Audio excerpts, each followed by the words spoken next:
At first I wasn't really sure how to make this video. I was thinking, should I make a script? Should I make a bullet point list and go through it point by point? How do I talk about this? And I decided the best way was just kind of stream of consciousness, because it's something I really care about, and it's something that really connected with me on almost an emotional level. And that's a Batman comic that I read the other day. Now, when I talk about this, I'm going to tell you right now, there are going to be spoilers for this issue. This is Batman issue 135. I'm going to talk about a little bit of the stuff kind of leading up to it, and also the issue itself. So I guess I should say there's going to be some spoilers for the current run of Batman from probably issue 129-ish through 135 with Chip Zdarsky. I always say his name wrong, but that's my understanding of how to say his name. And this issue run was actually pointed out to me from my buddy Shine Comics. Now, if you want to check out a good channel that covers comic books and all kinds of really cool nerdy stuff, Shine, I have included his channel in the description down below as well. He actually showed me this run, and I've been a little disillusioned with comic books for a while. Now, I don't want to say all comic books are bad, like, oh, all modern comics are terrible. None of them are good. I think that kind of extremist take is a little wrong, but I do think that comic books have worn down me as a person, just in terms of what they do in terms of story structure. You'll always have very interesting new ideas, then those ideas will be retconned out or removed or dumped, and we move on from there. And so it's something that in a lot of ways really wore me down and made me not want to read a lot of comics, especially after my exposure to Spider-Man comics. I did make some videos about Spider-Man comics and my problems with those, so those are on this channel, but they kind of go to show a little bit of why I've become a little frustrated with the comic book industry, and also the fact that I feel like a lot of writers don't care about the character that they're writing. It feels like they're put on a book and they're just doing their job.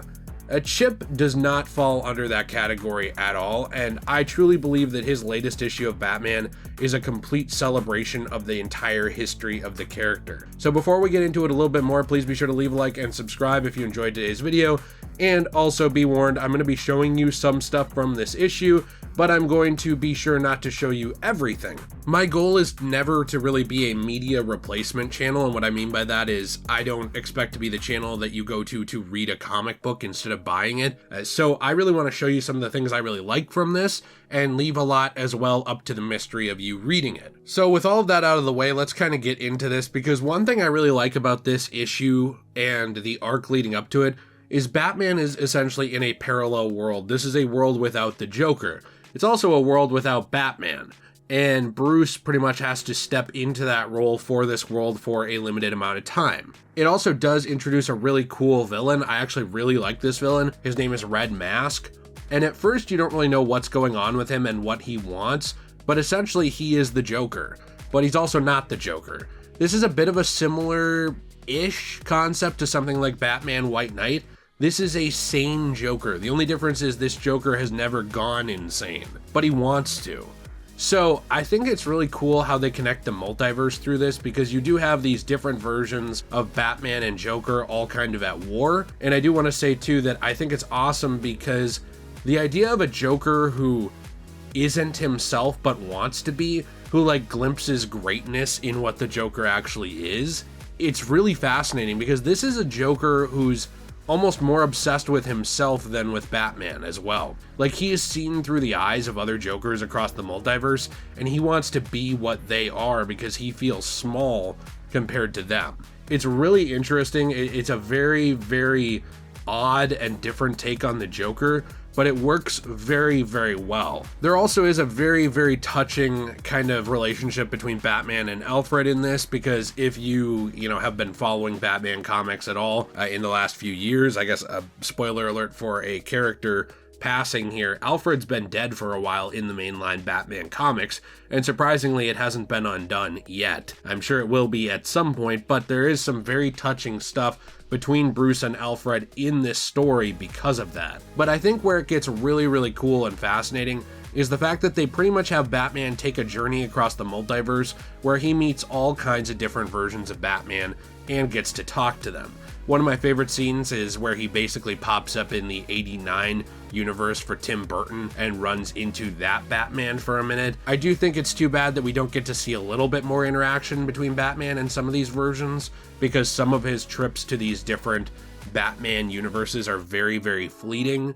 But one thing I think that's really cool about it is that the art style changes as he visits each different reality and talks to the Batman that's there. It also does a lot of celebrating different versions of Batman. So for example, you can tell the kind of reverence they show that Keaton Batman with. But also kind of moving on and getting into later appearances, this Batman also runs into characters like the BTAS Batman, and, you know, I thought that was really, really awesome. The Kingdom Come Batman, and the main man of the hour, the Arkham Batman, which actually is leading me into an announcement that I have a very big video coming up in the next few days about Arkham Batman, kind of following the events of Arkham Knight. But we actually get to see a little bit about him after Arkham Knight in this comic, where he talks a little bit about some of the events of his life and what happened. And while I do know that the Arkham comics themselves are all of questionable canonicity and many of them are just not canon at all,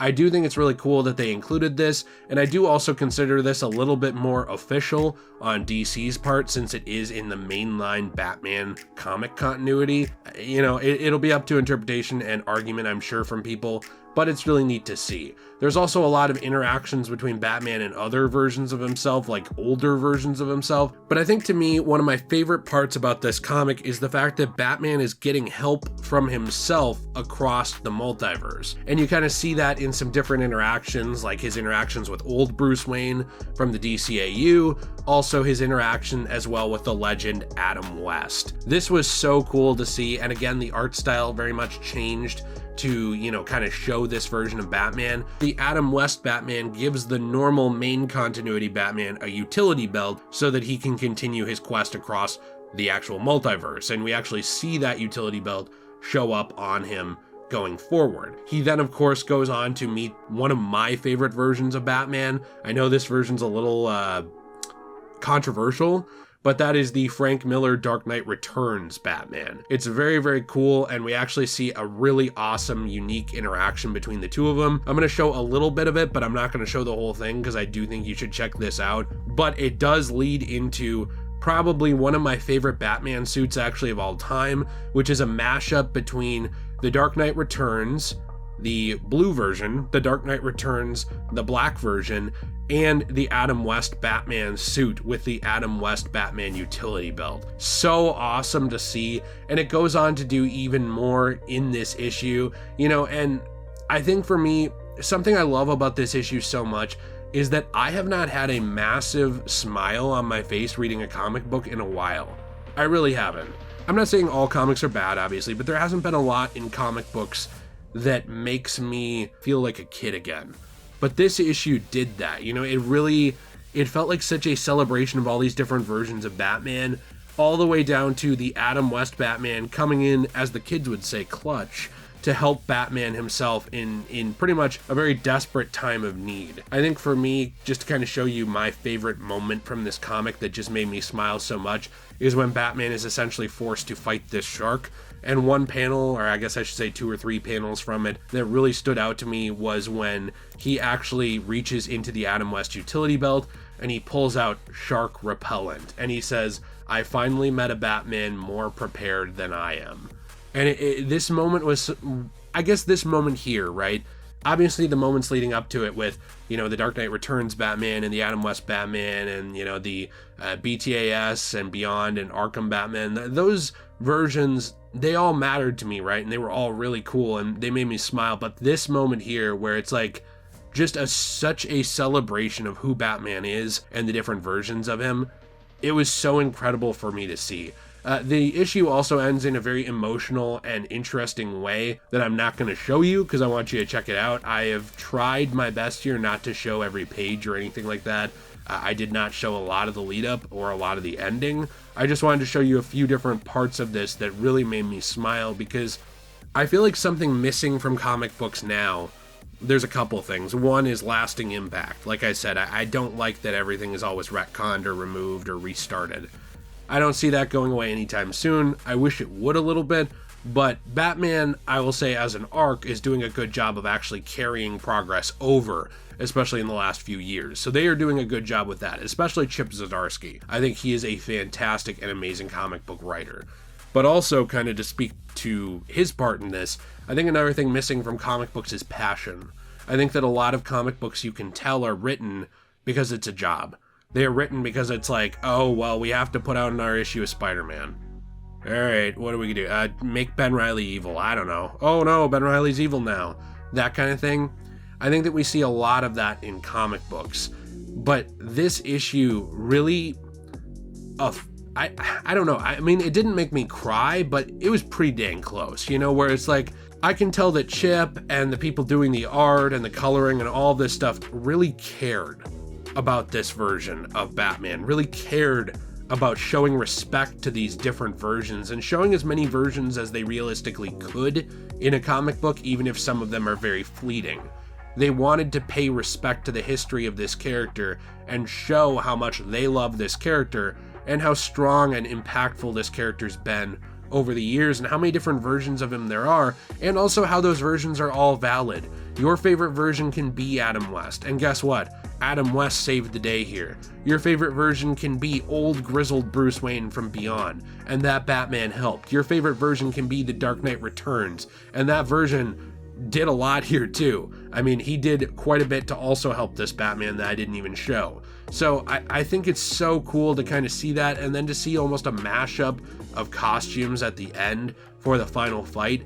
This is the kind of thing I want to see from comics, and I know that this is very much nostalgia, and I understand not every story can be nostalgia, but what I mean by that, for what I want to see, is that these characters have been around for so long, and I want to see them respected. I want to see people care about them. I want to see them having an impact on people and making them smile and making them care. I don't want a bunch of filler issues. I don't want a bunch of things to just, you know, take up monthly slots and end up on the racks and really progress nothing at all. If these characters are going to stick around, I want things like this that celebrate them and celebrate who they are and who we can be, you know, and how we can be like them and the lessons that they have to teach people. And that's something I absolutely loved about this run of Batman. If you are interested in starting, you know, reading this version of Batman, Shine Comics himself had a fantastic, you know, recommendation for where to start. I actually was, you know, really making this video because he inspired me to do it. Issue 125 of this current run of Batman is a great place to start, actually, all the way through 135. You, of course, can read other stuff as well, but that's pretty much where it kind of starts, is 125, you know, up through 135. And I'm kind of at a point where I'm sort of reading specific arcs of characters now instead of just trying to read all of the issues, because I feel like a lot of arcs and issues are, you know, done to take up time and take up monthly slots and things like that, or bi-monthly slots, or when DC was really pushing it, almost weekly slots for certain issues. But I think that now, you know, this is kind of how I want to see these characters be treated and celebrated and respected, because this is the kind of thing that has an impact on me. And I can't wait to pick up the hardcovers of this run and the run before it.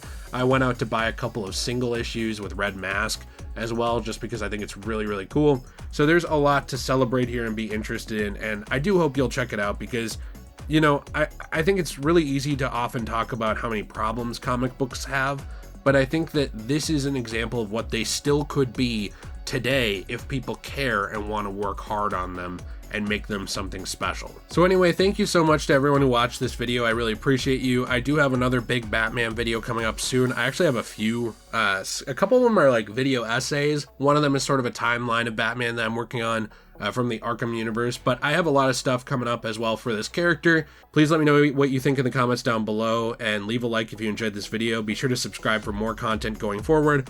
I do also want to thank Shine Comics again. His actual channel is in the description down below. And then finally, my wife has her own channel, Magical Jill. She's been making Pokemon videos along with collectible reviews and things like that, and I've been on that channel quite a bit. And finally, if you like the sound of my voice, even with my allergy-stricken illness here, I do have another channel too, where I actually do horror narrations. That is The King of Creepy, which is growing slowly, but it's something I hope to see grow a lot over the next year. And I also have a channel, Degenerate Plays, where we hang out with my friends and play video games and have a lot of discussions about all kinds of stuff. Sometimes it's comics, sometimes it's movies, sometimes it's games, sometimes it's the real world, just all kinds of stuff. It's pretty much just a podcast where we hang out and play games together. So I hope you'll check that out too. Have a fantastic day, and as always, everyone, stay shui.